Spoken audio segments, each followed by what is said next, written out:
On winter nights, the square outside Larchmere House had a way of keeping its own counsel. The gas lamps wrote their hoarse yellow ovals on wet paving. A carriage or two clopped in from the direction of Piccadilly and slipped into the mews as if it were a matter between old friends. The facade itself, Palladian and a trifle mournful, kept an urbane front. Inside, the staircase shone like bone under wax, and the great drawing-room lent its mirrors to the occasion without ever seeming quite impressed. Lady Honoria Venn's butler, Gower, who had given up failing to be impressed a long time ago, stood at his post as the guests ascended. He possessed a composure that was itself a sort of furniture. He admitted, with the degree of warmth suitable to each, generals and actresses, bankers and husbands, young men with faintly harassed collars and the girls whom they were supposed to admire.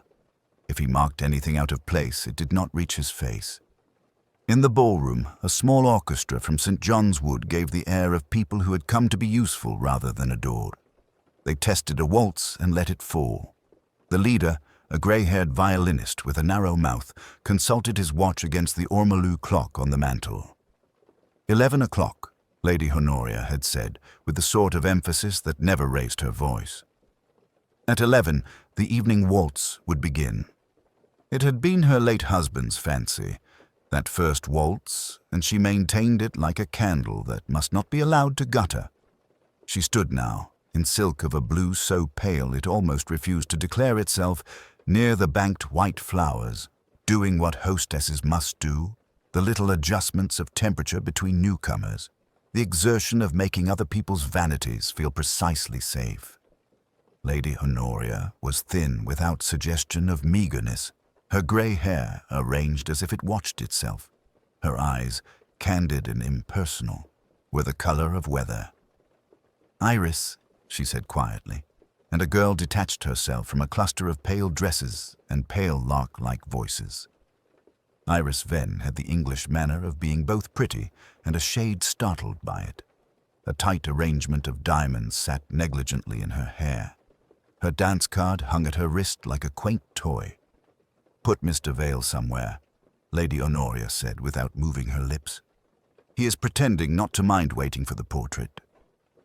Iris looked towards the far end of the room where a tall easel had been encircled by a screen and a length of silk thrown carelessly, as if secrecy could be rouged to seem casual. Beside it, Crispin Vale stood with a hand folded around his elbow and watched his own reflection at intervals as if to prove he hadn't quite looked too long at anything in particular. He was handsome with an unwillingness about it. The line of his mouth suggested that he did not entirely forgive beauty for existing. He smiled at Iris with a little bow, and the remains of a complaint shifting behind his eyes. "They've put your poor likeness into quarantine, Miss Venn. We shall have to hope it doesn't infect the roast pheasants." Iris bent her head. "Mamma is nervous," she said. "You know how she is about intervals. It must be at supper." "She is nervous about scandal," put in a low voice from the other side. Lydia Corvin, whose entrance had teased a stir even among people determined not to be teased, had come up to them, trailing a scent that was not quite orthodox and wearing white ermine as if it had had to ask her permission. On stage, she had made a fortune by refusing to be what the public demanded and then giving it with such grace that the public forgave her. Off stage, she exercised the same economy. She looked at the hidden portrait with kind interest that did not precisely declare itself either way. "It will be a good one," she said to Crispin, and then added, as if afflicted with conscience, "or bad, which is better." Crispin examined his nails. "It is truthful," he said. "I have done Miss Venn the favor of not making her pretty." "Oh," said Iris without annoyance. "How unfashionable of you." From the doors, a laugh like a trumpet registered and retired. General Ashby, whose appointments and moustaches had been neatly shelved by the war, and who had taken to civilian life with a sort of ferocious chastity, strode in. He had the manner of being always slightly too big for a room, and the habit of addressing men at large, even when speaking to ladies. He took Iris's hand in a brief paternal enclosure. "Where is that fellow of yours?" he demanded. "Mustn't let the waltz go to waste, you know." "Timing." He touched the face of the mantel clock with an admonitory forefinger and regarded Lady Honoria. "Doing it properly," he said to her. "Glad to hear it." Lady Honoria's glance passed over him without alighting, like a shadow deciding it was not yet time to become a shape. "Peter is speaking with Mr. Peveril," she said, and a very slight pause was the only signal of her opinion. Mr. Quentin Peveril, approached with warmth even by those who disliked him, had the air of a man who had paid the price of coming into rooms and found it low. Money in him took the form of geniality, which was not plotless. His waistcoat contained a startling number of checks. He was talking now to a young man whose good-humored face had been battered into gravity by service somewhere nobody thought about in this room if they could help it. The young man's shoulders had the trick of bracing before a rebuke and relaxing before a joke. Captain Peter Dacre, who was to lead Iris into the first waltz, looked down into Peveril's benevolence with an air of trying to be equal to the occasion. "Of course," Peveril was saying. "Of course. Another fortnight. We're not in the business of breaking hearts, my dear fellow. Heaven forbid. But banks are like wives. They prefer the footing to be regular." "Quite," Peter said, and then the general's voice fell upon him like a cavalry order, and he turned with relief. Lydia, who was watching Lady Honoria rather than the men, said in her soft stage voice that managed to be both light and ill-boding, "How one longs to clap in these rooms, if only gratitude were in fashion." Crispin, not to be outdone, raised his eyebrows at the general. "Do they teach you, Sir Bertram, in the army to charge portrait painters at the double?" "They teach us, Mr. Vale," said the general, holding to his line with enormous urbanity, "to recognize camouflage." At which point Lady Honoria's secretary, Miss Margaret Finch, appeared with a small silver tray, like an instrument and the look of someone who could bear an unpleasant truth better than a noisy compliment. Miss Finch had a plain, clever face that was overhung by a fringe of brown hair, which did not concern itself with fashion. She did not give the impression of being nervous, because nervousness was a luxury.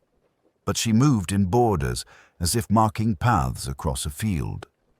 Now she offered the tray to Lady Honoria with the tiny bow that indicates both dependence and accuracy.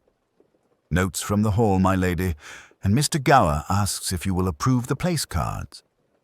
Lady Honoria looked for a moment at the little envelopes, taking nothing more than the measure of their white. "Parties," she murmured. "How industrious they are with paper." She touched one addressed in a man's small law student hand. "To Captain Dacre. Put that with the others, will you?" Her tone left Miss Finch to find out how. Miss Finch pivoted without apparent movement, and the tray brushed the suede of a jardiniere that concealed its Victorian conscience under ferns.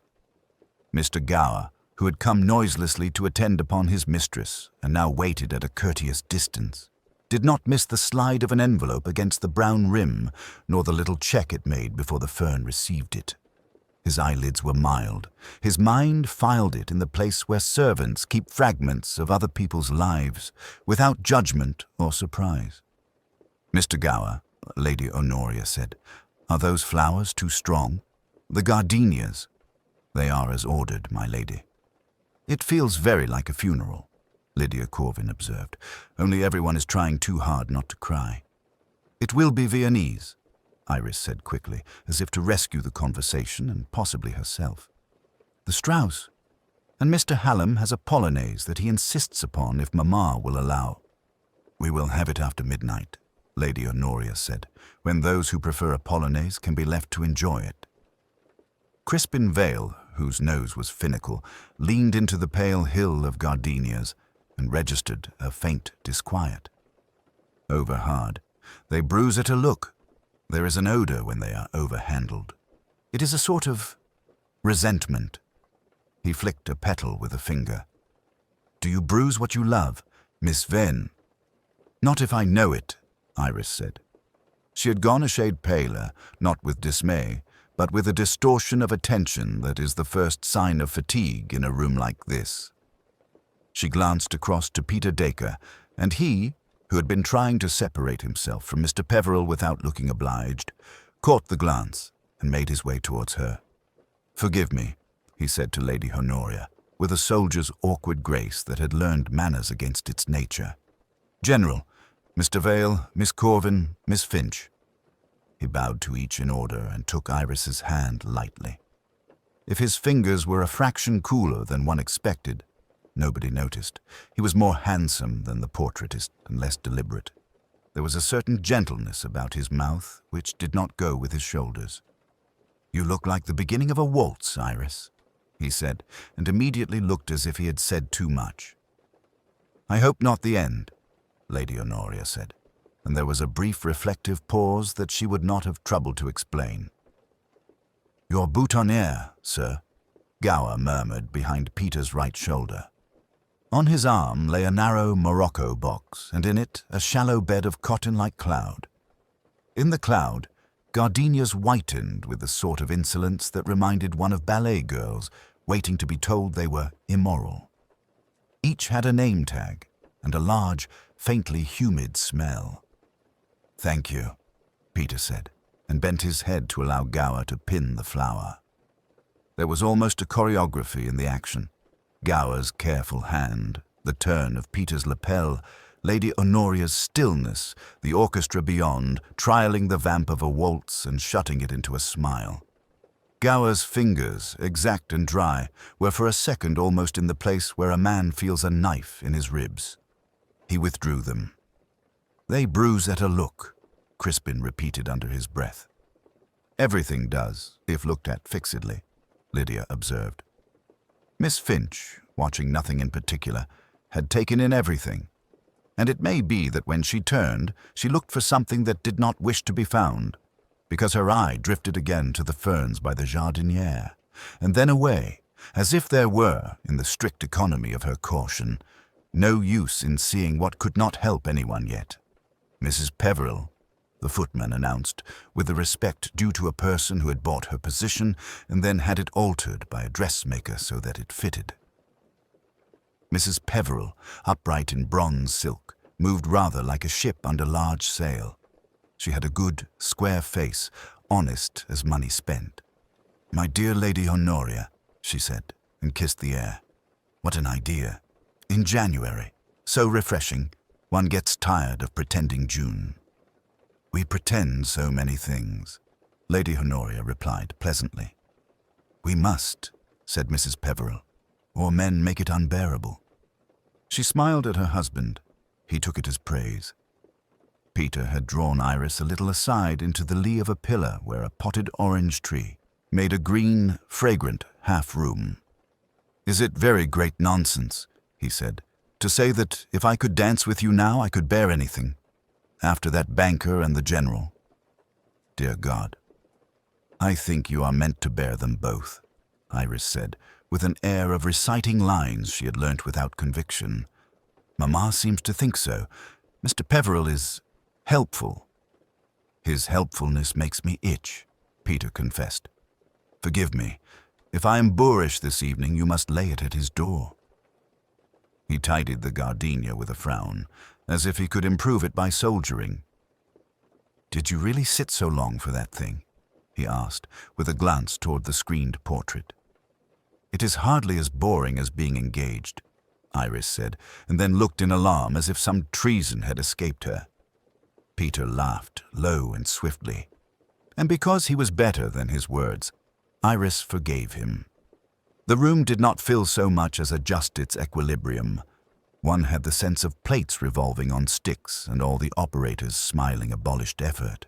The mirrors accepted more couples and gave them back with improved posture. In the library, where gentlemen who disliked dancing subscribed to a different set of rules and chairs, a door had been left ajar, and there was the murmur of men practicing civility with whiskey. A young curate, imported inexplicably and keeping courage by means of an elderly peer, looked like someone who had come to the wrong funeral and was determined to see it through.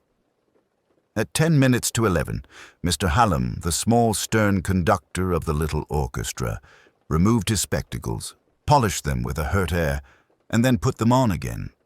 The leader lifted his bow as a man lifts a toast. Lady Honoria, without glancing at the clock, said, "Iris," and the girl put her gloved hand on Peter's sleeve. General Ashby cleared his throat and prepared to be pleased. Crispin Vale drifted to a vantage point like a clever cat. Lydia Corvin looked not at the dancers, but at the doors, and the look was, oddly, affectionate. Miss Finch set the little tray beneath the fern and pressed her lips together, a movement that in her amounted to a sigh.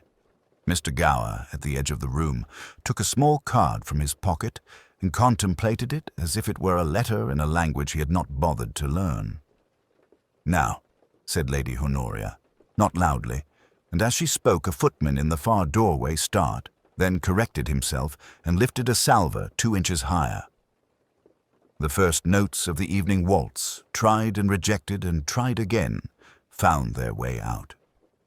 They were so familiar that one wondered people could still be surprised when the refrain arrived at the right moment, as the seasons arrive in gardens that have not given up their old ideas. There was, perhaps, the very slightest feeling of something lagging behind the music, as if an invisible hem had caught, and someone in the back line of violinists share a glance with the cellist that said, "Not yet." Larchmere House, which had kept its counsel all these years, imparted nothing. Only the smell of the gardenias swelled and retreated like a hand that hesitates to touch, and then decides on something else. The rehearsal faltered into that hesitant little chatter which follows a half-finished phrase. In the ballroom, the quartet let their bows droop and glanced at one another with polite fatigue. The young people, chastened by Mr. Peveril Blythe's clipped admonitions on posture and time, broke apart with the guilty air of pupils released but not pardoned. Lady Sybil Marchmont, in a cloud of pale grey, made a small social circuit, one of those quiet movements that gathers dropped tempers in its wake and leaves them smoothed. Mr. Oswald Quarles had been particularly heavy upon the expenses of musicians and lilies. He had said lilies as if all flowers were a vulgarity.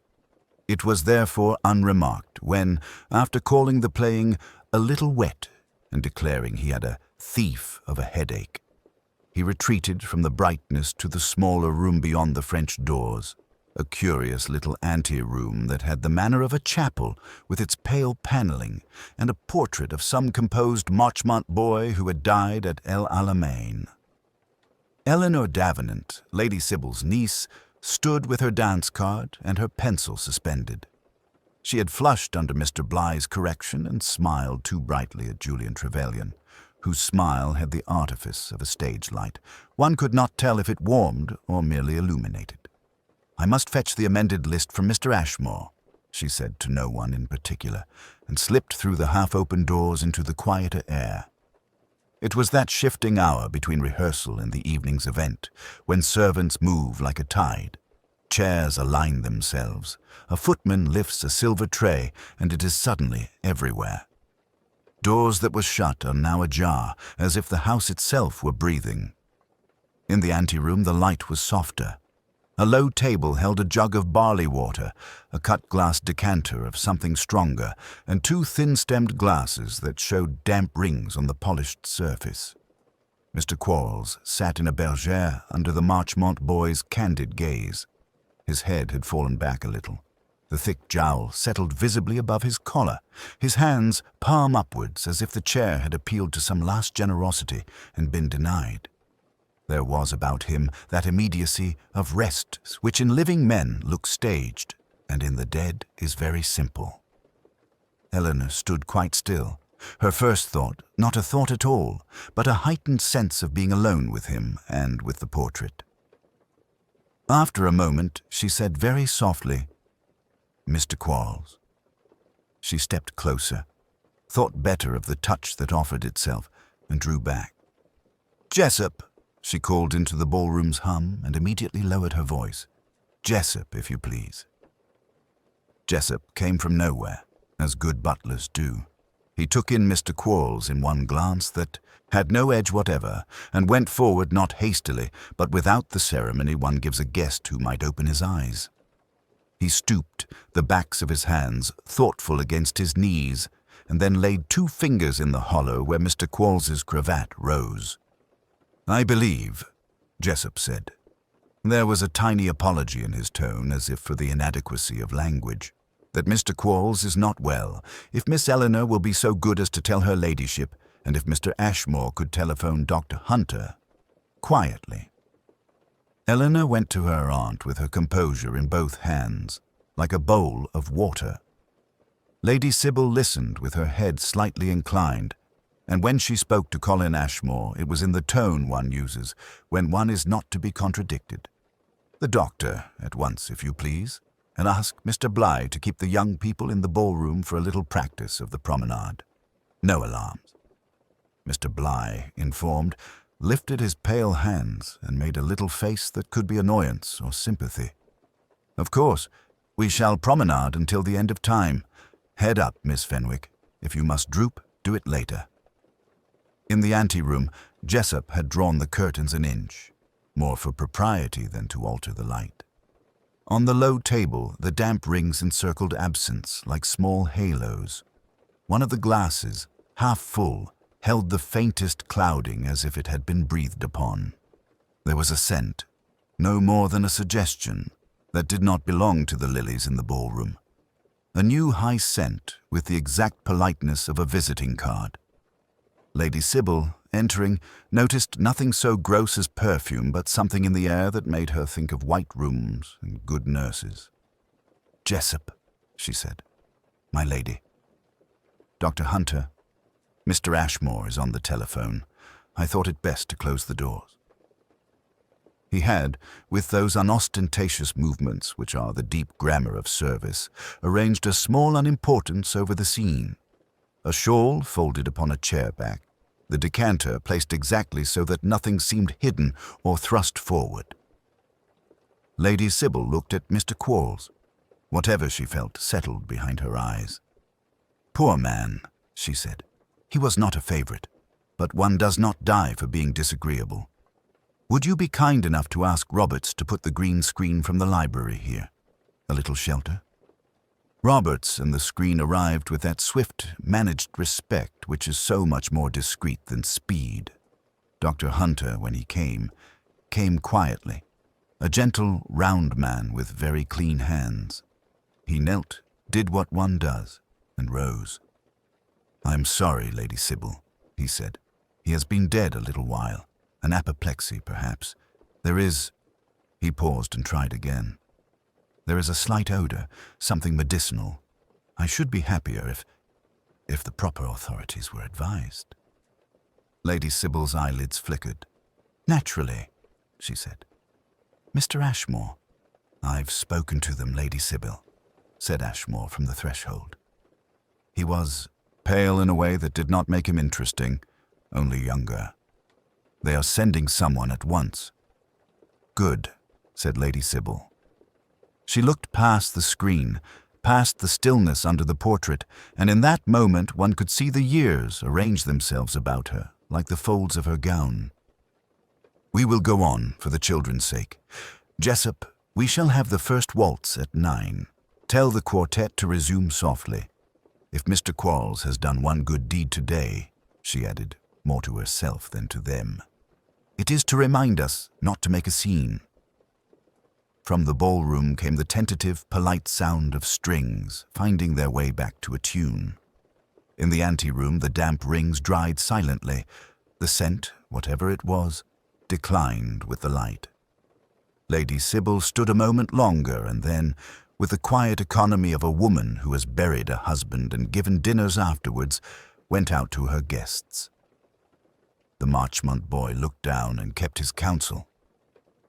Outside, somewhere between St. James's and Scotland Yard, a car changed gear and turned its nose toward the square. Inspector Allen came into Lady Sybil Ashendon's music room as one might enter a chapel where a private liturgy has lately been broken off. The small orchestra, paused in the far salon, were ghosts beyond a parted door.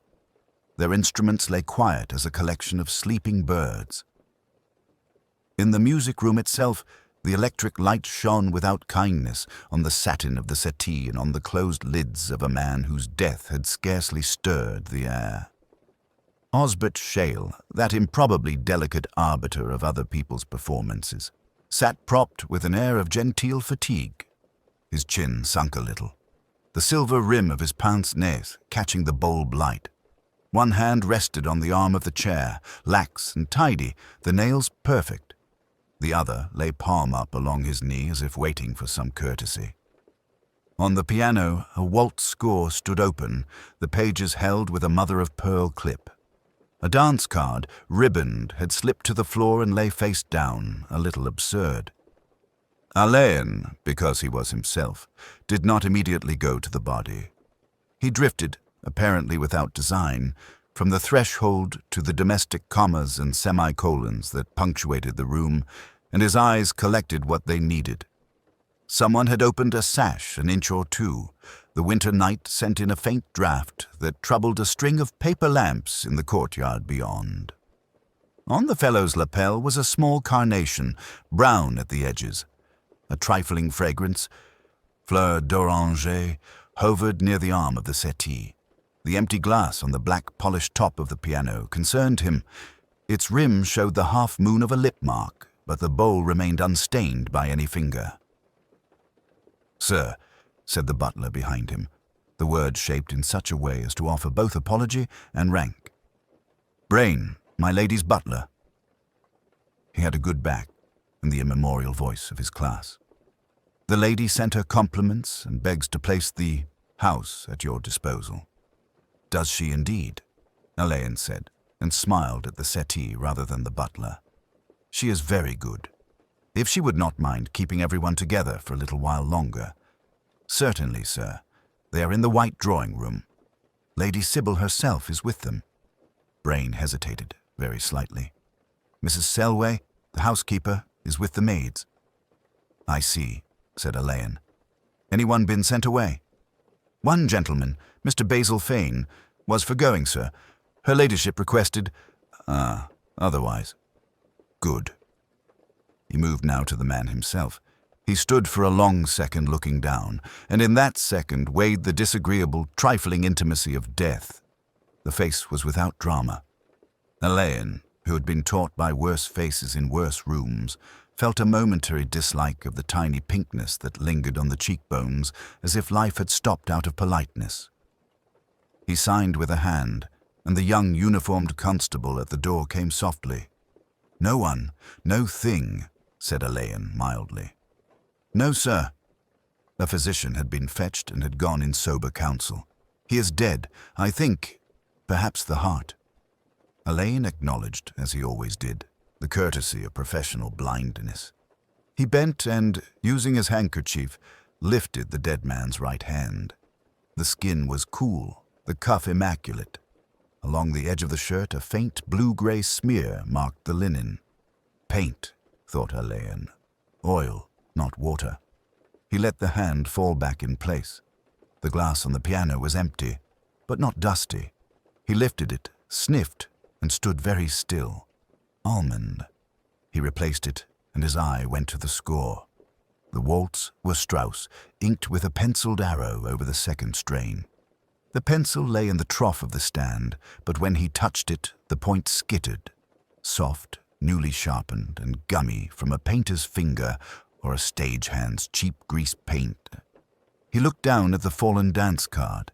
A name was pressed crisply into its cover with a little gilt coronet. He did not turn it. Behind him the door breathed, and someone, all crisp silk and constraint, came in. Lady Sybil advanced as if she were going to the altar. "My dear Inspector," she said, and her hands were admirably steady, "I am unspeakably distressed. You will find everything—" "I am sure," said Alain. "You have kept your guests together. Thank you.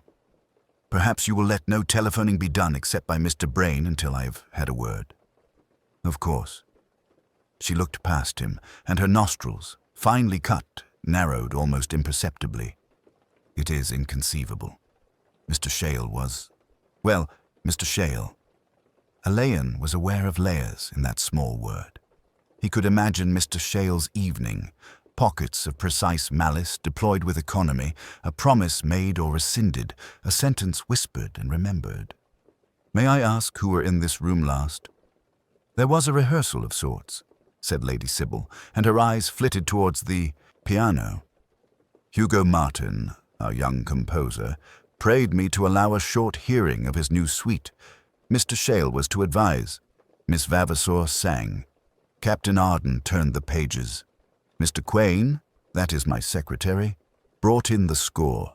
After that, Inspector, after that there was a movement toward supper.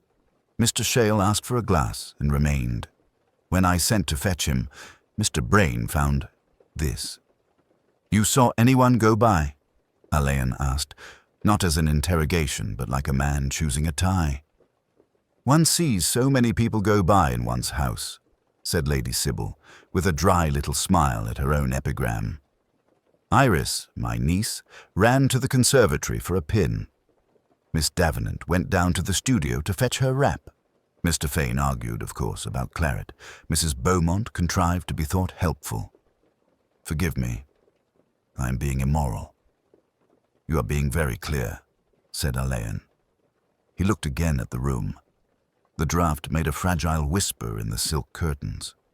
Somewhere beyond, a violinist, mistaking the hush for privacy, tried a phrase and stopped with a guilty scrape.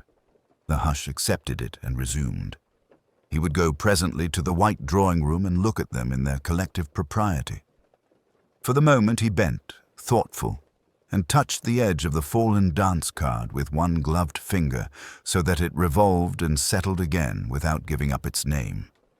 It was not yet time to read it. The dead man's carnation had bruised a little, and on the inner petal a grain of glitter clung. Stage powder or the reckless decoration of a girl's fan. "Brain," he said without looking round. "No one to leave. And would you be so good as to ask Mrs. Selway not to tidy? Not even a cushion." "Very good, sir," said Brain. "Shall I bring the guests?" "In a moment," said Alain. He went to the window and breathed the cold, faintly scented air. Death, decorously arranged, had a way of disturbing the correct arrangement of the living. He would begin with silence and with faces. The music would have to wait. The ballroom, bereft of its program and all the airy scaffolding of an evening's gaiety, had settled into a discomfited hush. Servants went about lifting glasses that no one wanted, soft as moths. Somewhere, a clock, anxious for its task, considered chiming 9 and then, in deference to catastrophe, held its tongue. Alain preferred a small withdrawing room with an escritoire and 2 delicate armchairs whose pale brocade had seen more cultivated distress than it would now. Mr. Fox had taken the passage, discreetly turning back the curious. Mr. Treadgold, that immovable reef of butlerdom, presided over a tray on which rested not refreshments but a blotter and pen. Alain thanked him and asked, with a look, for quiet. The butler's eyelids, half closed, promised it. Lady Honoria was first. She came in, handsome and paled by the shock to the same tasteful degree as her pearls. She sat as if at the edge of her own hospitality. "Inspector," she said, and the title sounded almost like his name. "You are quite sure? About publicity?" "As sure as one can be, Lady Honoria. For the moment we shall call it a sudden illness. Your friends will understand the necessity of staying a while." "An ugly phrase," she murmured. "Yet I suppose we are all in custody of one sort or another. You will forgive me if I am—" She made a slight movement, not quite a shrug. "This house is not accustomed to—" Her fingers made a futile little circle. "Unaccustomed things can be done with accustomed grace," said Alain. "Sir Julian. He dined here often. He reviewed Anthony's exhibition last month and afterwards apologized, which was considerate, though not effective. He had an odd charm, Inspector, punctured by cruelty." She paused. "He quarrelled with Mr. Vale earlier. something about an article. And he was unkind to Lorna, my niece. He suggested the stage to her rather pointedly, within Mr. Wren's hearing. Peregrine, Major Dacre, advised me that Sir Julian had been drinking too freely and that I must protect the younger guests. I confess I told Mr. Treadgold to keep an eye. On Sir Julian? On the champagne, she returned with the mildest sting. I have no wish to be unhelpful, Inspector, but I would not have the evening waltz remembered for this. Lorna's first, you know. It was our little right. Rights matter, said Alain. They organize us. Thank you. She rose. If one must speak again, may we do it before the morning papers? She bowed him out with the automatic grace of a woman guiding guests toward comfort and away from a draught. Mr. Treadgold opened, received, and closed the door upon her with an economy of motion that was almost moral. Anthony Vale presented himself with the nervous assurance of a young man practiced at disguising insecurity beneath a drawl.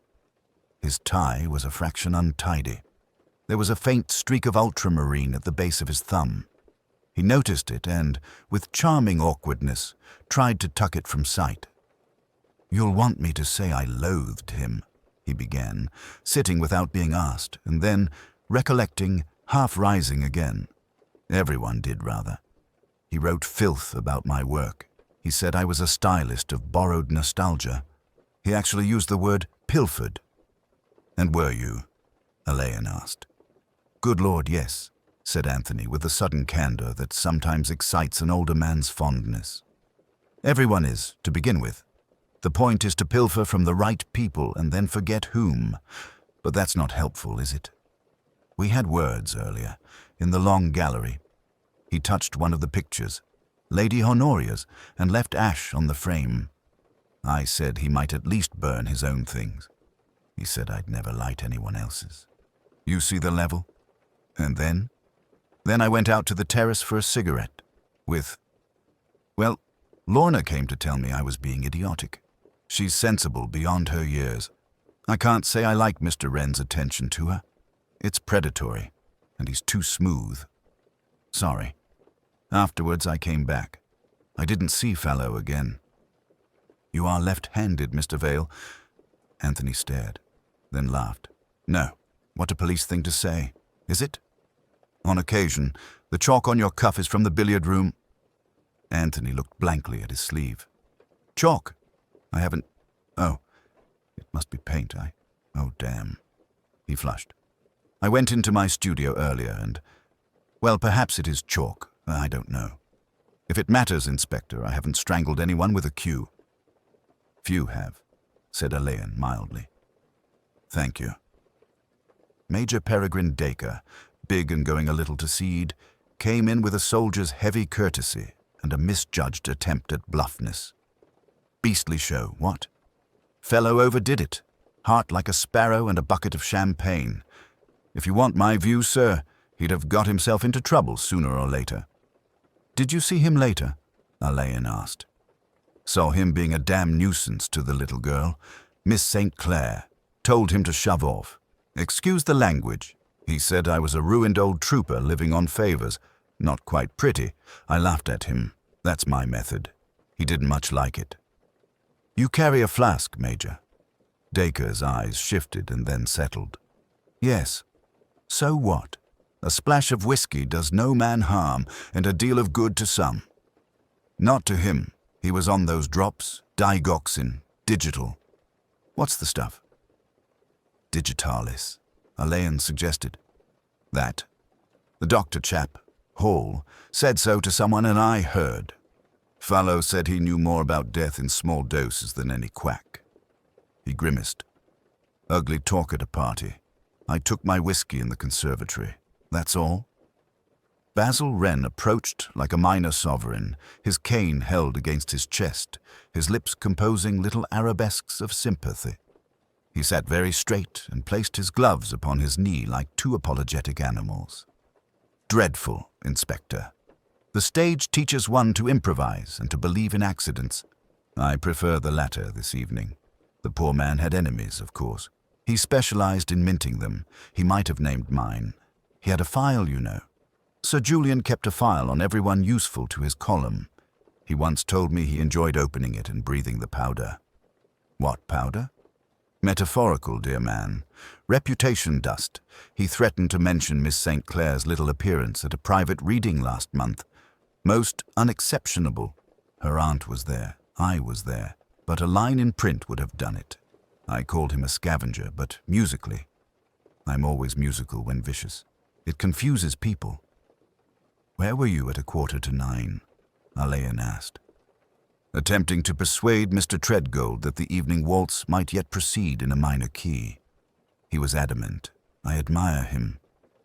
Dr. Hall, last of that round, had a cool hand and the careful neutrality of a physician who knows that the truth is a thing of timing.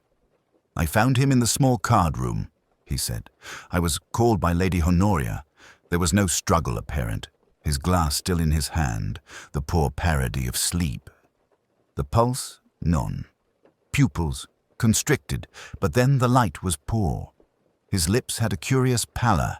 He had a prescription for digitalis. He'd asked me last week about dosage. I told him to consult his own doctor. He laughed. I dislike men who laugh at their hearts. Would digitalis leave a taste? A bitterness, yes. But so would your police work tonight, Inspector. I'm sorry. He rose. You will want to know where I was. Speaking with Mrs. Greetham, she felt faint. I gave her a salted biscuit and had her breathe. Thank you, said Alain. He let them go in ones and twos, their perfumes and anxieties mingling. Mr. Treadgold resumed his quiet orbit. Alain, who had put down only a handful of words upon the blotter and none too damning, looked at the closed door. The evening waltz, that ancient ritual of steps and turns by which a small world reassures itself of grace, had been deferred by death. He reminded himself that ritual was often the last refuge of those with something to hide. He rang the bell. It would be time, next, to speak to those who kept the house in order. They, after all, knew the measure of its steps. The house had drawn itself in, as certain flowers do at twilight. Voices upstairs were pitched a degree softer. Doors were handled rather than opened. Alain, with Lady Hermia's assent and Chiltern at his side, went down to that other exactingly ordered country which is the servant's domain. He liked it, as he liked any place where work was done with an impersonal pride. The passages were the color of scrubbed stone and smelled of starch and oven heat. Mrs. Prowse rose from the table in the servants' hall with the kind of dignity that allows no one to speak to her of being good enough to do anything. Sims, a young footman with a country-waxed face and the look of having grown beyond his livery too quickly, stared at the oilcloth and then at Alain. The cook's sleeves were rolled. Copper glittered behind her. Somewhere a clock ticked with a dry authority. Chiltern placed a chair for Alain at the end of the table and stood behind it, hands composed. "If you please, sir." "Thank you, Chiltern," said Alain. "I won't keep any of you longer than I must. It's only to help me to understand the evening as you saw it. One grows fanciful and muddled without such aids. Mrs. Prowse?" The housekeeper inclined her head. Her eyes, candid and guarded at once, rested on his face and slid away. "Lady Hermia's evenings run to a routine," he suggested. "Supper, a little music, the waltz." "They are much the same, sir," Mrs. Prowse said. "Her ladyship prefers that things should be, as they always are. It avoids fluster. And this evening, there was no fluster until—" Mrs. Prowse's hands settled visibly on the table, smoothing, without touching, a non-existent crease, until that unhappy business in the green drawing-room. Alain nodded. Before that, nothing to remark. A small matter. Mrs. Prowse looked beyond him. Miss Viola's slippers were damp from the frost. Tilda took them down near the hot water boiler. I told her not to leave them where they'd scorch.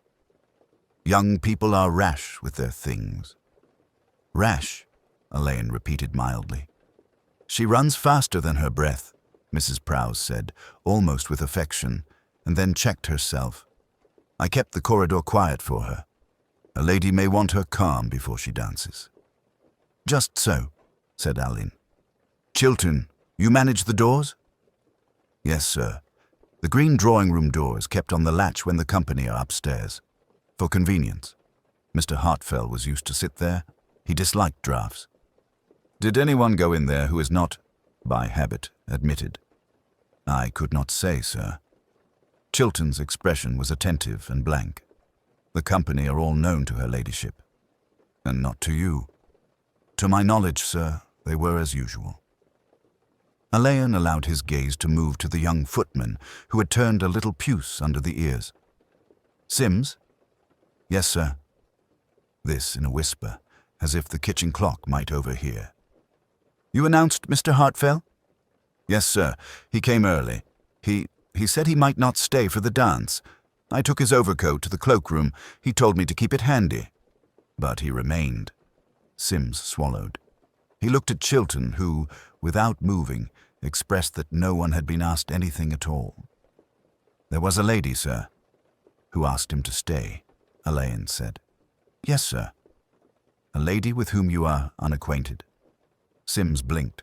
Oh, no, sir. Only you would rather not say. Alain finished with an amiable patience. I understand loyalty. We shall return to it if need be. Tilda, brought in from the passages and twisting her apron by one corner, announced herself with a curtsy that attempted coquetry and landed on caution.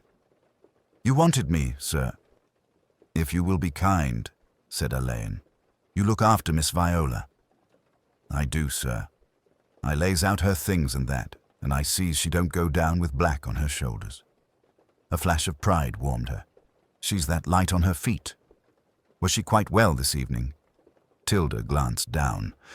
She had a turn, only a little, before the waltz. She said as the room went queer, I fetched the eau de cologne. From her boudoir. Yes, sir. Did you find anything out of place? Tilda considered her shoes. Her ladyship don't like bottles on the dressing table. It looked a mite muddly. In what way? It was a little tray, Tilda said, then stopped. Nothing, sir? A little tray. For handkerchiefs, said Tilda in a rush, with mother of pearl on it. Only I thought a small thing was there that isn't Miss Viola's, and then it wasn't. That's all. Mrs. Prowse's chin lifted. Tilda. No harm, Alain said. A small thing? A pretty little smelling box, Tilda muttered. I never seen Miss Viola with one, not like that, but there's other ladies. I wouldn't set no store by it. No, Alain agreed. We mustn't set store by anything too soon. He turned to the cook. Mrs. Rudge, sir. Mrs. Rudge, did the gentleman ask for anything unusual? A tisane, perhaps? A glass of something restorative? I sent up negus and hot lemonade at the set time, Mrs. Rudge said. Chiltern sees to it. I don't meddle with the trays once they leave my hand. Nor do I, sir, Chiltern contributed gently. Mr. Hartfell didn't take in the supper room. He had a glass of plain water at 9:30. I remember, because I noted the time for the kitchen, and because he took it without a slice of lemon, which was his habit. Excuse me, it was not his habit. He generally had the slice. That is to say, said Alain, as if the whole city of London depended upon this correction. This evening he did not. Chiltern's eyelids flickered. No, sir? In the cloakroom, Chiltern, Alain added after a moment. Were there any requests? For repairs, for stains, for... One sometimes breaks a bottle on a crowded night. There was a smell of scent, Mrs. Prowse said unexpectedly. Foreign. It made my eyes water when I passed the still room. It must have been earlier. The door was left on the catch. I spoke of it. And you were told. Nothing, Mrs. Prowse said without bitterness. When ladies are dressing for a dance, the house must stand a siege. Alain thanked them and stood. The small muscles in their faces were quiet again. The room had returned to its own silence. Out in the corridor the boiler breathed, and from above, as if an orchestra were practicing with mutes, there came the hush and turn of people being careful. Halfway up the service stair, he paused.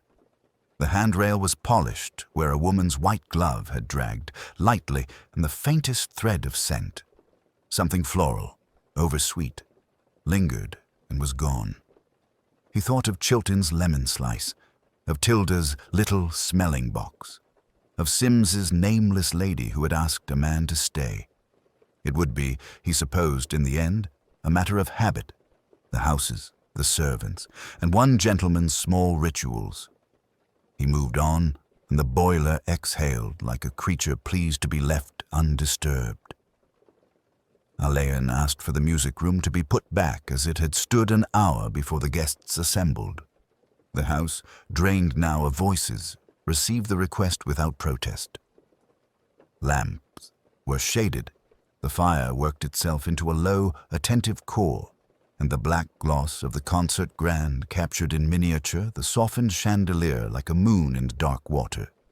The butler, careful, grave, and, under his discretion, discomposed, waited at the threshold until Alain inclined his head. "If you please," Alain said, "as you would for the first waltz." There was, in the man's way with objects, the liturgy of long service.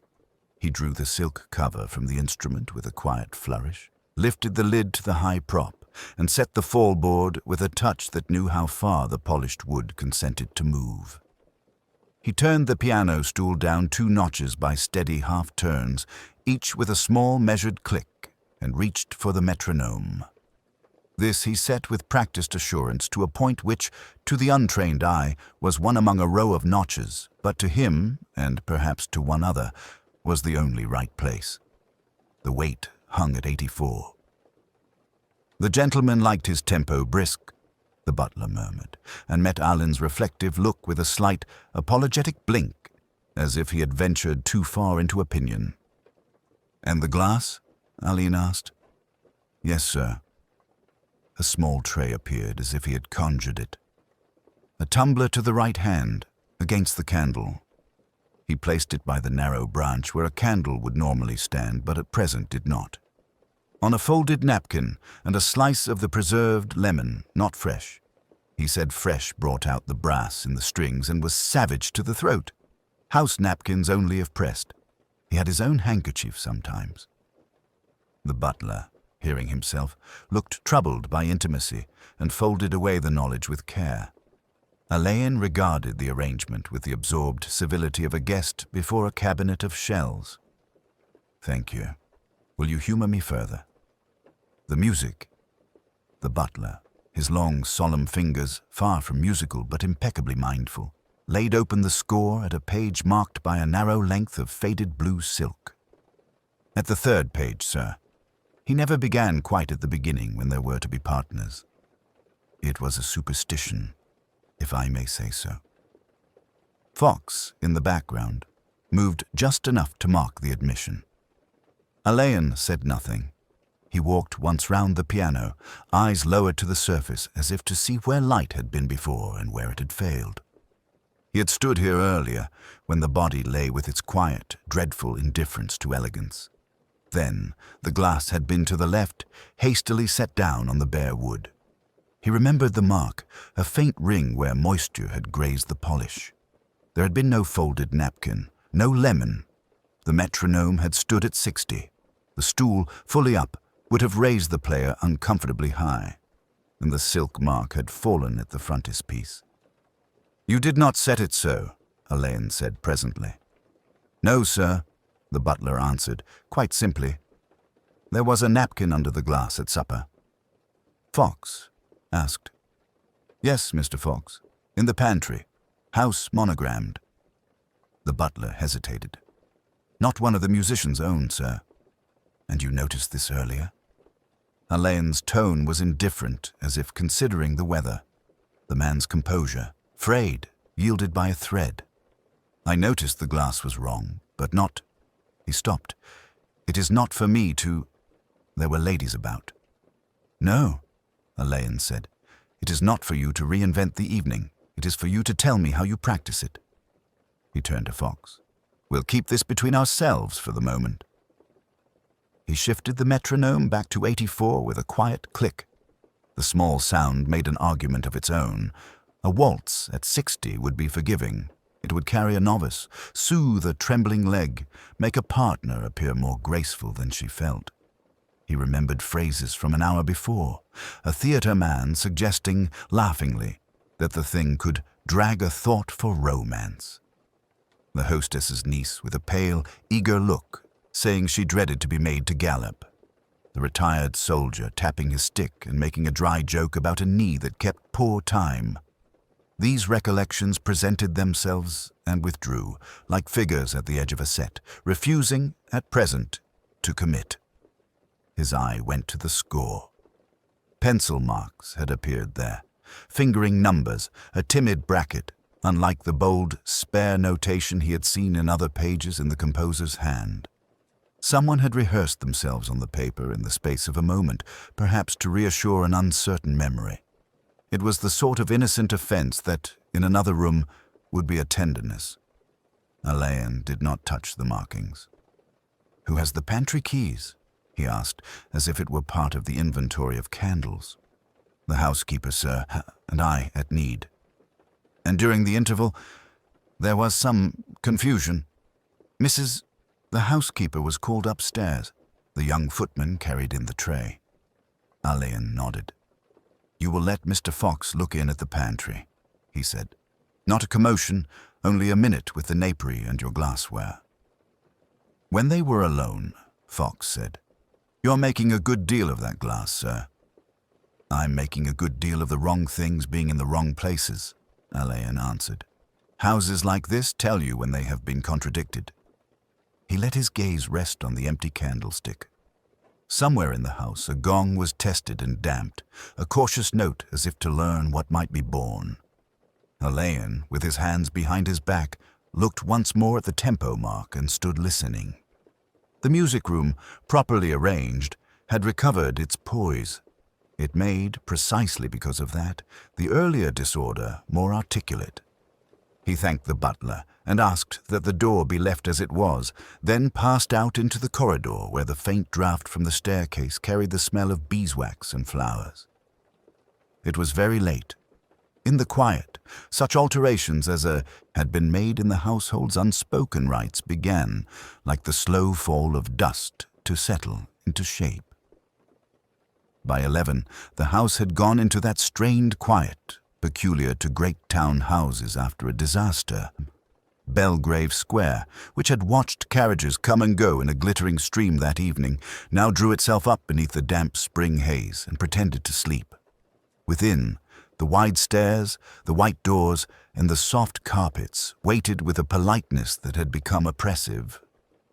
Alain and Fox sat in the morning room, a small fire licking over coal and wood as if under instructions to be decorous. The room, with its pale silk walls and writing table faced by a diminutive sofa, had already shown him more than its mistress intended. He had filed away the small trivia, the way Lady Dorrington's pens were arranged. Nib outward for use. The little tortoise-shell box in which she kept the key of her safe set habitually on the right-hand corner. Earlier, it had been moved and then replaced. Such minutiae, in houses where order is a cult, have a way of pealing unmusical bells. The door opened without fuss.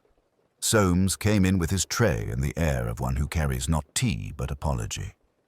"If you please, sir," he said to Alain, "I took the liberty. There has been an irregularity."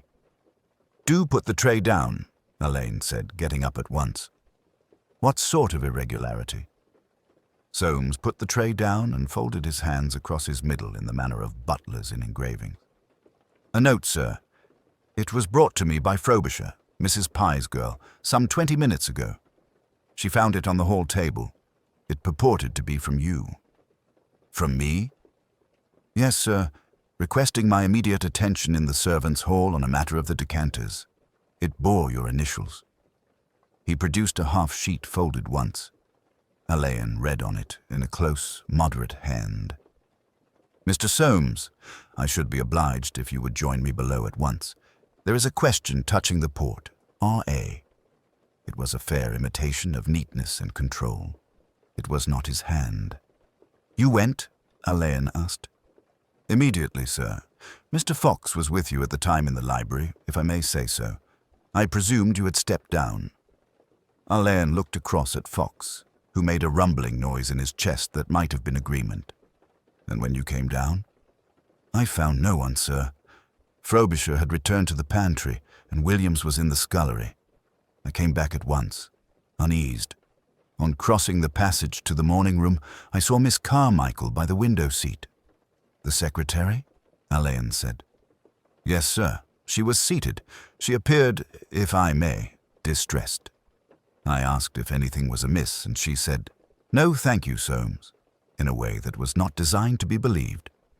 I proceeded here and found the morning room door on the catch but not quite closed. That, sir, is unusual. Her ladyship is particular. And the safe, sir." Soames's voice thinned. "It was not properly shut. I would not say open. The door was to, but not home. The key was still in the lock." Alain reminded himself, with one of those interior, quiet retorts that pass for humor at such moments, that nothing so excites the conscientious as the suggestion that their rituals have been upset. "What does the safe usually contain?" he asked as they crossed the room together. Fox rose and came behind them, an amiable mastiff among porcelain. "Household papers, sir, and such correspondence as her ladyship considers of a private nature. Jewels are kept in the strong room. The key, as you will have observed, is kept in that box."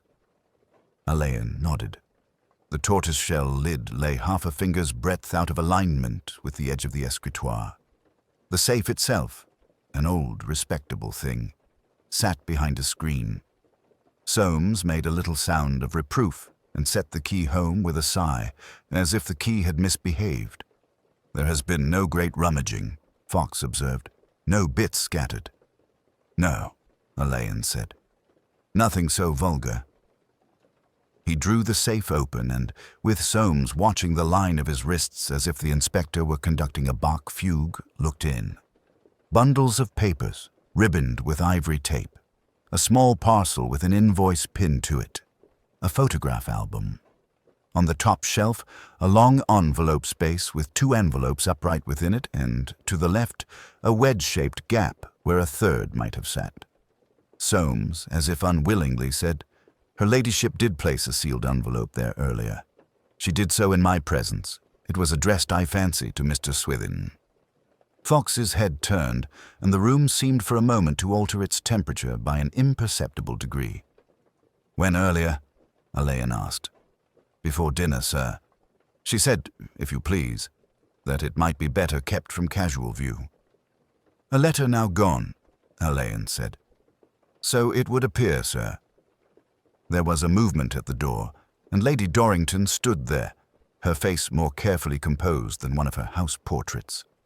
"Mr. Alain," she said, "is something—" "We've had a small disturbance," Alain said gently. "A note in my name sent your butler away for a few minutes. In that time, the safe seems to have been visited." She came in, very erect, and looked at the safe as though it had committed a lapse of taste. "There was a letter," she said. "I intended it for Mr. Swithin, a courtesy. He could no longer receive it. I had forgotten to remove it. May I ask what it contained?" "A civility," she said. And then, as if she had surprised herself by the coolness of her own evasion, added, "Nothing of consequence." "So," Alain said, as if agreeing to a change in the weather. "And Miss Carmichael?" "Miss Carmichael," Lady Dorrington said, "has had a headache. It is not unusual." "Quite." He turned the forged note over, lifted it to his face with no more appearance of interest than if he had been half-minded to use it as a spill. There was a faint trace of heliotrope, old-fashioned, not quite vulgar, and a microscopic graze along the lower edge where the paper had been torn from something bound. Dance programs were printed on just such paper. "Will you be good enough to ask Miss Carmichael to see me?" he said. "And, Soames, you might tell Williams that forged notes are no longer to be delivered in my name." "Yes, sir," said Soames, grave as a judge. "And Lady Dorrington," Alain added, turning back to the open safe. "Until this is settled, it might be best if the ritual were observed rather more strictly than less." "I have always considered myself punctilious," she said with a shade of indignation. "So I have noticed," said Alain. "That is why one hears the small departures." He closed the safe, and the little fire made its formal sound. Somewhere above, a footfall paused and went on. The house, having acknowledged a second disturbance, resumed its manners, but the dust in the air seemed a fraction unsettled. By late afternoon, the ballroom had shed its finery of people and resumed the pale, impassive look of an unused stage. Alan, who mistrusted noise when thought was wanted, let Fox shepherd the more vocal elements of society to quieter precincts, and came back alone. He stood at the long windows and looked over Belgrave Square's chalky trees while the light withdrew, and the chandeliers took on a cool, extinguished glitter. A faint powder lay on the floor where Patterson had been obliged to redust the boards. Last night's footprints, carefully erased, seemed to have left their shapes in the air instead. He found he could recall, with that peculiar exactitude which comes when the mind refuses the obvious, the fact that Patterson had put the Viennese tray to the left of the chimney-piece, as he always did for Lady Honoria's opening waltz toast, and the fact that last night, under the guise of a small emergency, it had appeared on the right. Patterson had mentioned it with apology to Fox, but Alain had understood its true importance. It was not the tray itself, but the hand that took occasion to move it. The sort of hand that prefers not to be looked at and is therefore exceptionally neat. He sat where Mr. Julian March had briefly sat, before he was moved to the music library and arranged his long legs with an economy of gesture that left nothing to chance. The perfume of orange flower water lingered, very faintly in the room. It had no business to be there. The men had been drinking whiskey, besides the champagne of ceremony and the tokay that belonged to a ritual. The ladies' glasses had not strayed from fruited punch. Orange flower water was in Lady Honoria's toilette, not her wine. Yet March's glass had carried a whisper of it. He thought of the note luring March away from the set of the first waltz. The pale blue paper, the forged initials that were so nearly Lady Honoria's as to make a footman's eyesight irrelevant. Arden, the secretary, had said the house used cream notepaper for personal requests. Blue was reserved for the charity circulars. It was a learned point and too fluent on Arden's tongue. On the other hand, he had gone white as he spoke, which might be fear or might be disgust, and had asked for water, which might be either again. And there was Iris Latham, not a liar, he thought, but very young and very clever at the arithmetic of appearances, who had folded and unfolded her dance card until the small pencil snapped. The fragment of pencil was in Alain's pocket. There was a smudge of blue on its shell-pink ribbon. He made a little list in his notebook.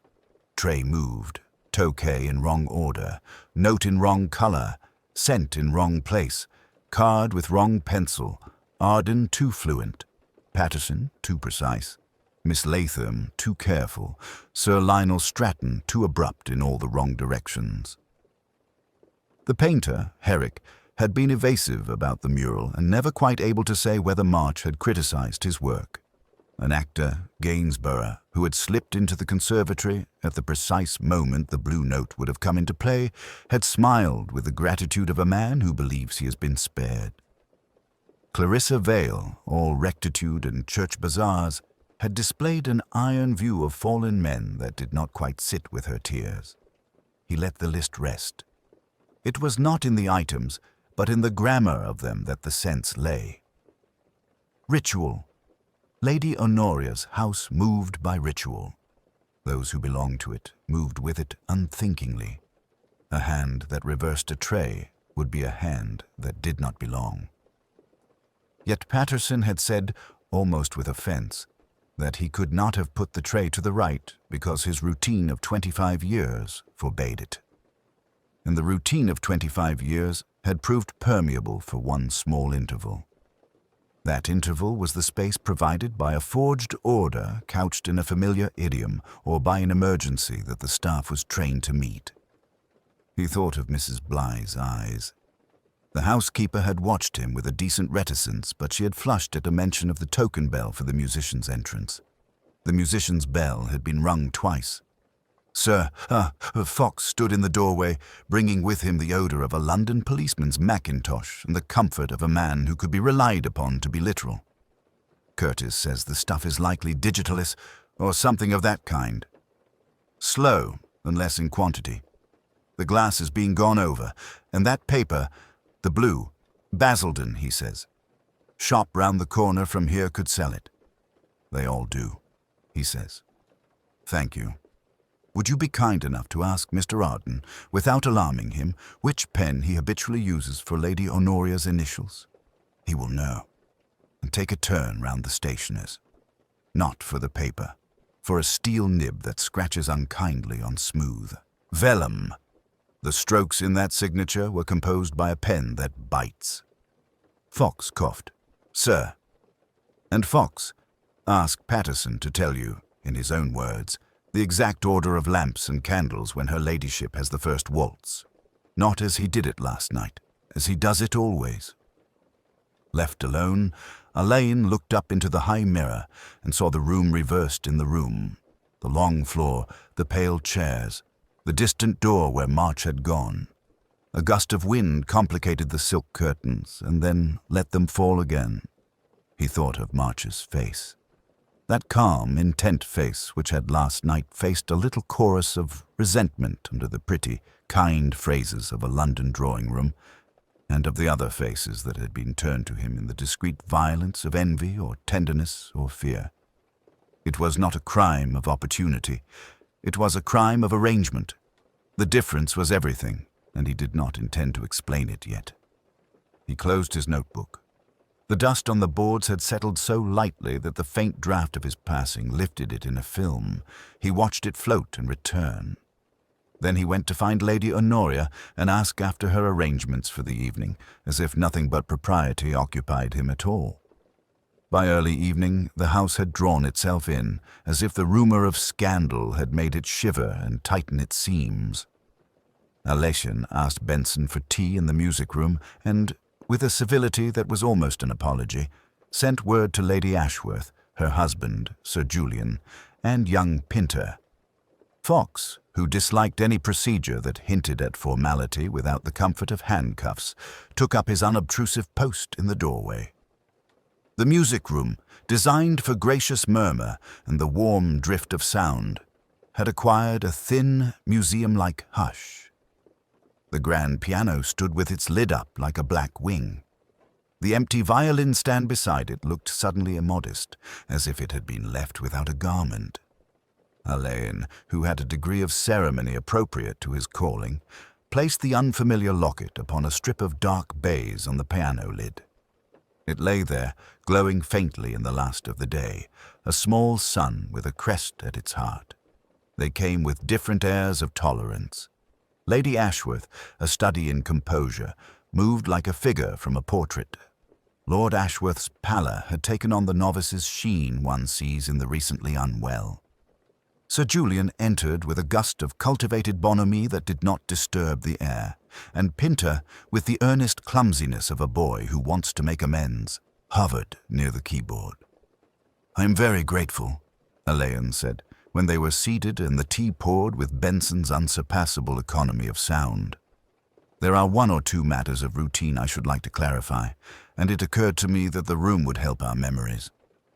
Mr. Pinter, if it is not an imposition, would you be kind enough to play the waltz that was to have—" He did not finish the sentence, but Pinter flushed and nodded.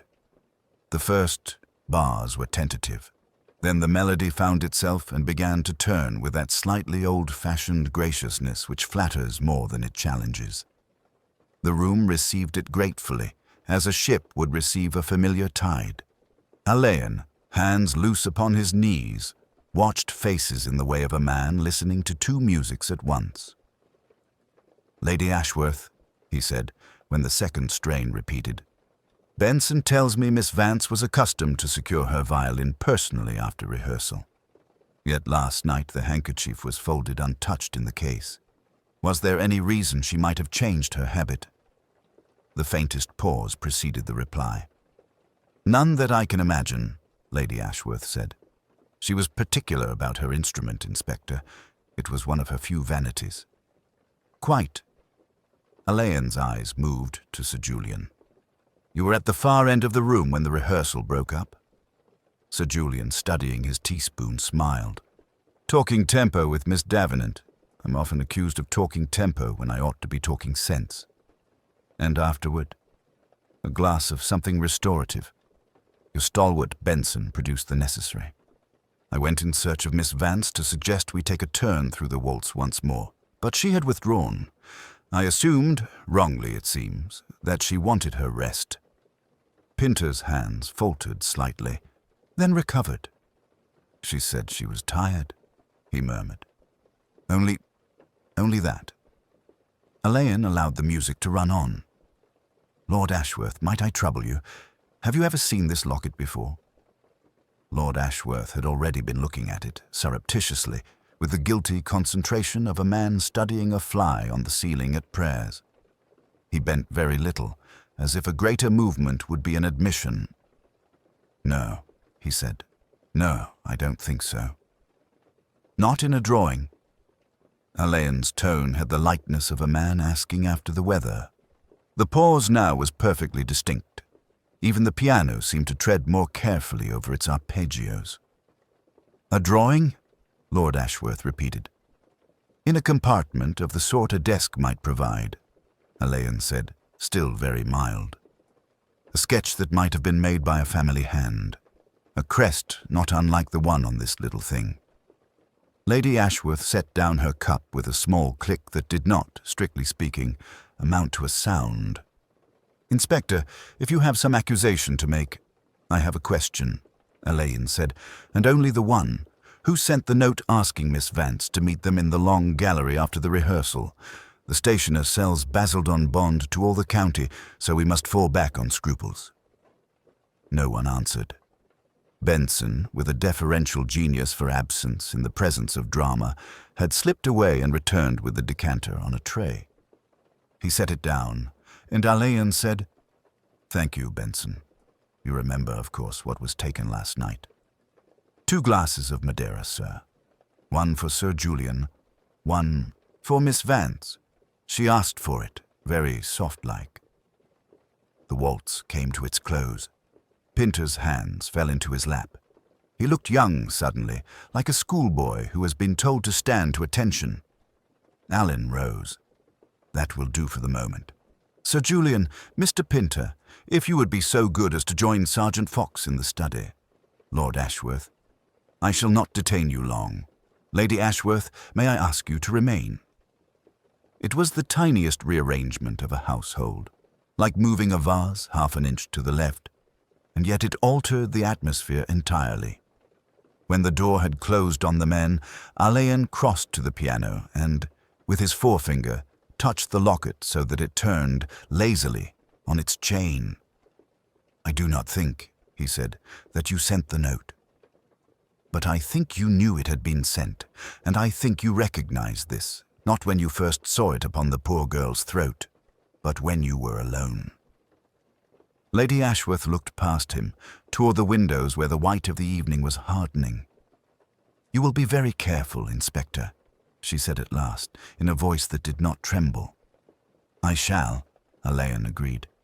"It requires care. There was there not, another child?" She made no reply. She did not need to. The silence in that room built for sound was eloquent enough to carry into the next act. By early evening, the house returned to its ceremonial hush, the staff moving on felted feet and the guests contained in a suite where tea had been made and not much touched. Alain asked that they come, a few at a time, to the small Chinese drawing room at the back of the house. It was a discreet space, ink-dark lacquer glimmering under discreet lamps, a place for quiet voices. Sir Julian came first, with the resilient pallor of a man who had argued himself into self-control. He took the edge of a chair as if it were a dais, and spoke of loss with an eloquence that might have played well to a more public gallery. She had that rare quality, Inspector, the uncoached honesty one can't get from pedigreed training. I had hoped— well, it's finished, I suppose. Your hopes were perhaps not universally shared, Alain suggested, and watched Sir Julian's mouth tighten. My dear man, Sir Julian murmured, what hopes are? Alain let the silence stand. He asked a series of small, practical questions. Who had been with Miss Vance in the half-hour before the promised waltz? Who had sent the note asking her to come to the anteroom on a matter of urgency? Who had touched the glasses on the tray that Benson had placed discreetly by the folding doors? Sir Julian's answers were smooth, not evasive, so much as managed. He had not sent the note. He had not poured anything. He had asked to see Miss Vance after her rendition of the slow movement, never obtained. When he had gone, Alain received Miss Denny, Lady Ashworth's companion, whose precise grey eyes missed more than they admitted. She confessed to having found the locket distasteful on the young woman's person. Vulgar of me, Inspector, I recognize it. And to having burned a draft of a letter at Lady Ashworth's instruction that afternoon, because it was an unwise letter. She did not say to whom the unwise letter had been addressed. She did not appear to notice that she had said too much. After Miss Denny came Pinter, frayed and reckless with grief. He told Alain the note had come in a plain envelope, without any initials, sir, only "please come at once," and the sort of punctuation that seems to beg. He could not think who wrote like that. He swallowed, stumbled through an apology for having quarrelled with Sir Julian 2 days earlier over a cadenza, and wiped his face in a manner which would have been comic if it had not been so young. "Did she confide in you?" Alain asked gently. "No," said Pinter with wretched gallantry. "No." Then, at last, Lord Ashworth. He came in like a man walking against weather. His face seemed to retain the outline of patrician charm while the substance had altered. He asked, civilly, whether the locket had been identified, whether it would be necessary to involve the Herald's College, whether, blast it, Alain, it might be possible to avert a full inquest on the premises. "Lord Ashworth," Alain said, "I wonder if we might be private for 5 minutes." Fox, who had installed himself invisibly beyond the screen, removed himself further. Lord Ashworth seated himself and, with an old man's care, fitted his fingertips together. "I think," said Alain, "that some act was intended last night which did not take place. You had planned, after the waltz perhaps, to make a gesture that would have seemed theatrical in any other house." Lord Ashworth looked at him, then looked away. "You must know everything these days," he said. "On the contrary, very little. I imagine the locket is of some significance beyond ornament. The parchment Mr. Benson found— he is loyal, but one can be loyal without being blind— suggests that a recognition was contemplated. Miss Vance was to be recognized by an object whose meaning would be understood." Lord Ashworth's hands unclasped. He stared at them, their veins raised like threads. "I had thought," he said at last, "to make amends. It is a poor operation at the best of times, and, undertaken late, has something of burlesque about it. But one does what one can. The evening, with all its airs and graces, seemed apt in a deplorable way. And the locket, a family piece, given and taken in folly. You have guessed as much." There was a long pause in which Alain could hear, faintly, the sound of Lady Ashworth's piano in some distant room, the careful scales of someone who practices to calm themselves. "After Miss Vance died," Alain said, "someone placed the locket on her. It was not on her. Earlier, Mr. Benson is very precise about moderate things." Lord Ashworth's lips moved. "Yes," he said, "I did that. It was indecent, perhaps. One cannot always command decency." "Indecent," Alain agreed, "but not criminal." Lord Ashworth's head came up. In his eyes, relief and fear made an odd alliance. Alan rose. "You will forgive me if I ask that you and Lady Ashworth and Sir Julian and Mr. Pinter join us presently in the long drawing-room. There is a small matter to be set right. It will be conducted with as much quiet as you could wish." Lord Ashworth also stood. "You mean now?" "Now," said Alain, and opened the lacquered door to the corridor where the house, holding its breath, waited. The house received the aftermath with the same composure with which it had received its guests. The chandeliers, dimmed, floated like pale moons above a room that had forgotten its music. Fox, with his homely competence, had made quiet arrangements. The front hall had been cleared, the motor brought round, the constable posted where he would be seen and not obtrude. Alain stood for a moment in the doorway of the morning room, listening without listening to the small household sounds that signal a great house resuming its breath. Lady Ashworth sat near the escritoire, with a shawl across her shoulders as if a draught had found her. Her face, in repose, seemed younger. The curious hard glitter about the eyes had given way to a steadier light. She looked, Alain thought, like a woman who had told all the truth she was prepared to bear and had found it at once heavy and simplifying. "You have been considerate, Mr. Alain," she said. Her voice held none of the tremor that might have invited leniency. "I hope you will allow me 5 minutes later to speak to my son. If you wish, I must ask that it be in the presence of a police officer." "Of course." She folded the edge of the shawl with deliberate fingers. "It will save him from questions I cannot answer, and you would rather not hear me try to." There was a soft knock. Benson appeared, an almost invisible agency of decorum. "My lady's gloves," he said, as if announcing tea. He brought them forward on a small tray, and when she had drawn them on with a movement that betrayed the faintest impatience at a torn seam, he stood for an instant in indecision. "Benson," Alain said, not unkindly, "you will have told yourself that your duty is to the house. I have told myself, sir, that my duty is to the truth."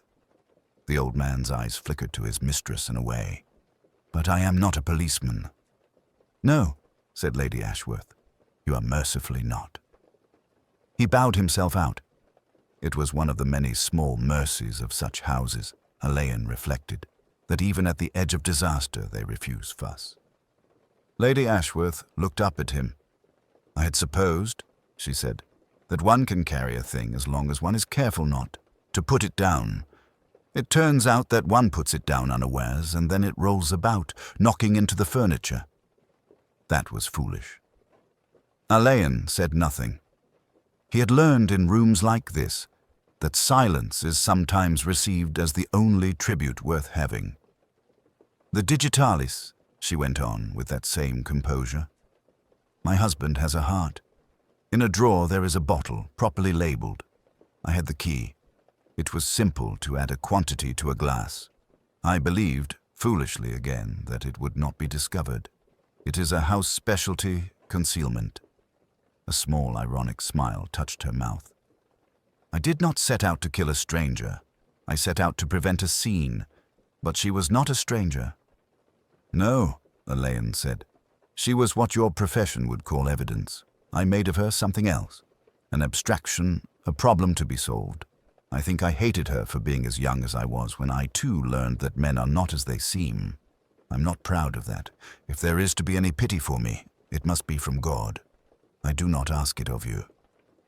"I don't think you do, Lady Ashworth." "The locket," she said, and for the first time her voice shifted, and there was something like tenderness in it, wholly without sentimentality. "You imagine it was cruelty.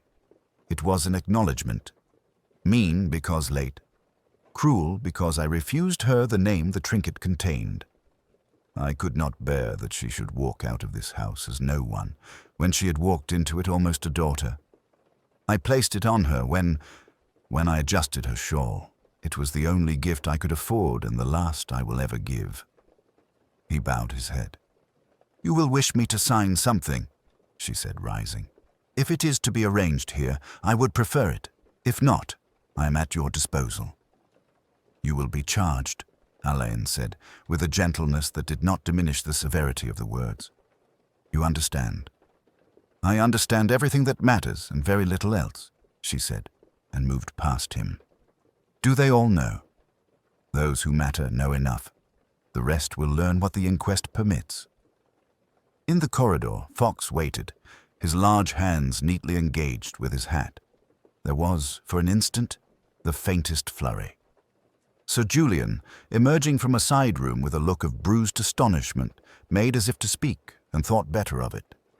Young Pinter, who had been sitting on the stairs with his head in his hands, rose and stumbled away without looking up.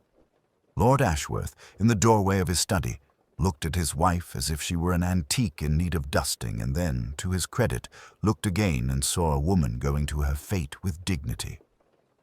"Please," Lady Ashworth said to Benson, who had reappeared with a cloak, "see that the chandeliers are let down to be cleaned.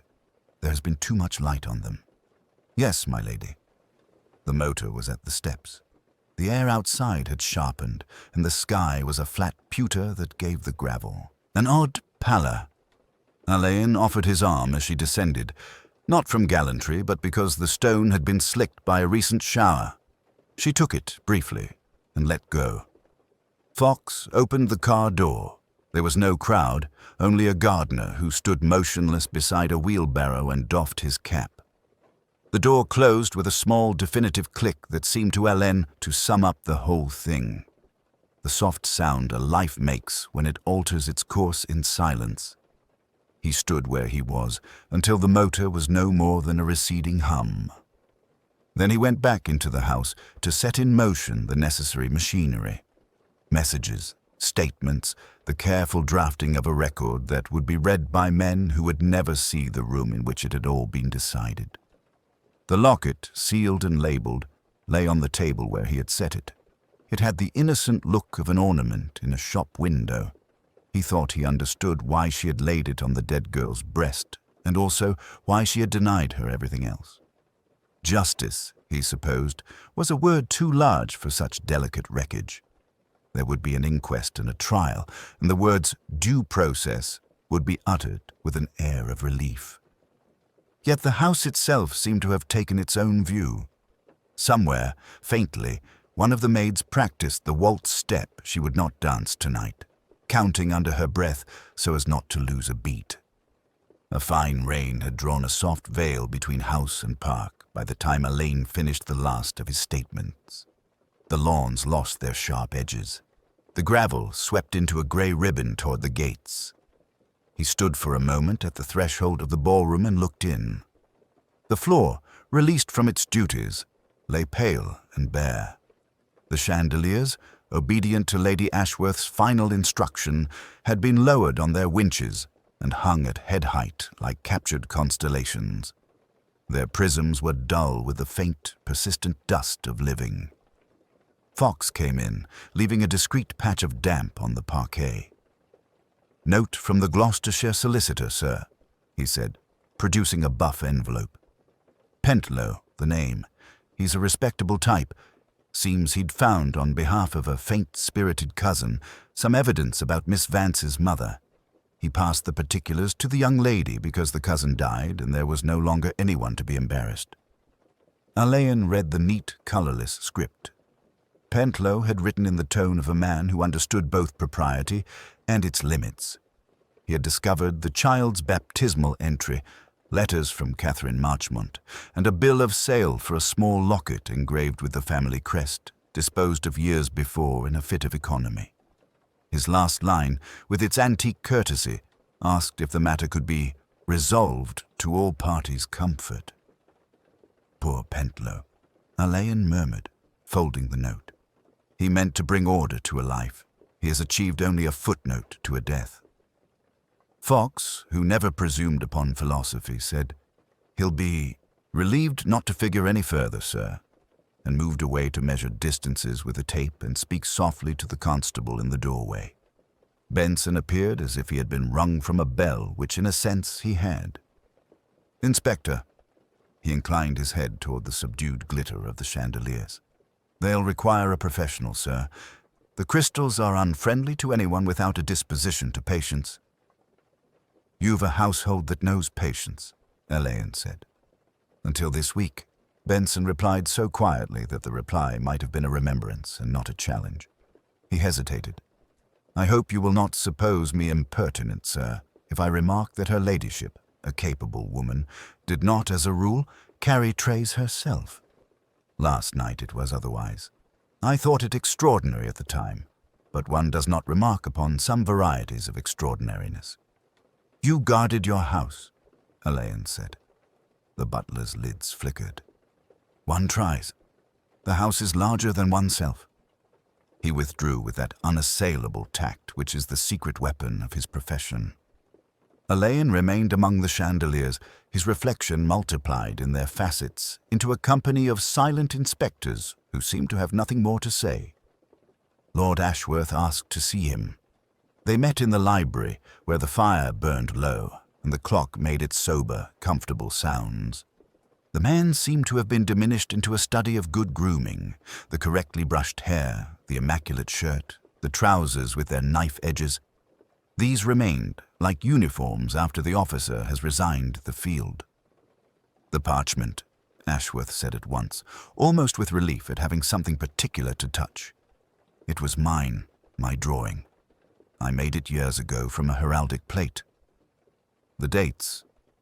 He stopped, swallowed. The dates are what you imagine. I found the locket last year at a small dealer's in Pimlico. I bought it intending to, well, I meant it for contrition, I suppose. Marion knew of it. She asked to see it again last week. I did not think... No, said Elaine. You did not. I never wrote to the girl, he continued, looking not at Elaine but at the leather back of a book on estates law. I never found words that were not either apology or self-excuse. And then, he lifted one hand, let it fall. She was here, and there was time, and then there was no time. Elaine said nothing. The rain ticked softly at the windows. I shall make arrangements, Ashworth said with the fever of a man who seeks refuge in lists. For the burial, for a scholarship, for... He shuddered once with a small, ungoverned movement that made him look oddly young. Forgive me. There is so much that cannot be arranged. No one ever achieves it entirely, Elaine said. He left the man with his fire and his clock and went down the long corridor past the music room. The door stood a little ajar. Within, a maid in a plain black frock, her cap askew from effort, was carefully wiping the black case of a violin. She held it with the decorous attention of one handling a child's toy that has suddenly become a relic. At the far end of the room, the gramophone murmured a waltz in a cracked whisper. The maid counted under her breath to keep the sweep of her arm in time with the polishing. 1, 2, 3. 1, 2, 3. Elaine paused at the threshold, not intruding. The old tune meandered. The barrel scraped. The maid's voice steadied it. The waltz, he thought, does not belong to the glittering rooms or the gowns or the careful arrangements. It belongs to whatever heart keeps the count, because the music, like the world, falters. He went out into the damp air where Fox waited with the car.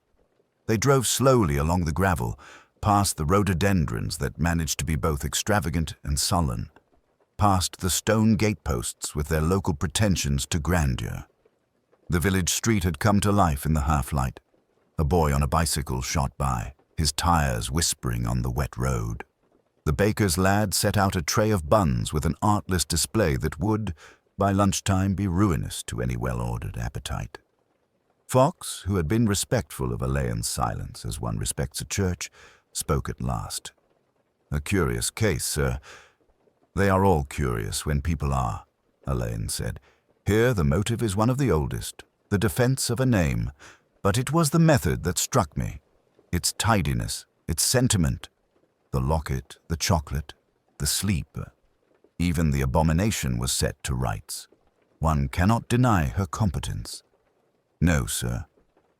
And yet, Elaine added, it is the small disarrangements that tell us the truth. A butler who notices a tray, a musician who leaves her handkerchief untouched, a chandelier that has been too much in the light. People may plan their elegances. It is their habits that betray them. The car turned onto the main road. The rain lightened into a mist that hovered over the hedges and then withdrew, as if the day had decided to be merely autumnal after all. In the distance, beyond the dark line of trees, there was a suggestion of sun. Alain felt not triumph, never that, but a settling. What had been in motion had come to rest. He thought of the girl's music, which he had heard only in the stories of others, and of the woman whose entire life had been an exercise in guardianship and who had at last guarded too much. At the bend, where the manor fell away from view, the waltz count returned to him, faint and unembarrassed. 1, 2, 3. 1, 2, 3. He wondered, as he often did at the end of such affairs, whether the dance itself was not the point, but the measure one kept when the music stopped. Then he lit a cigarette, and because the air had taken on the smell of wet leaves and distant smoke, he did not taste it, and he did not mind.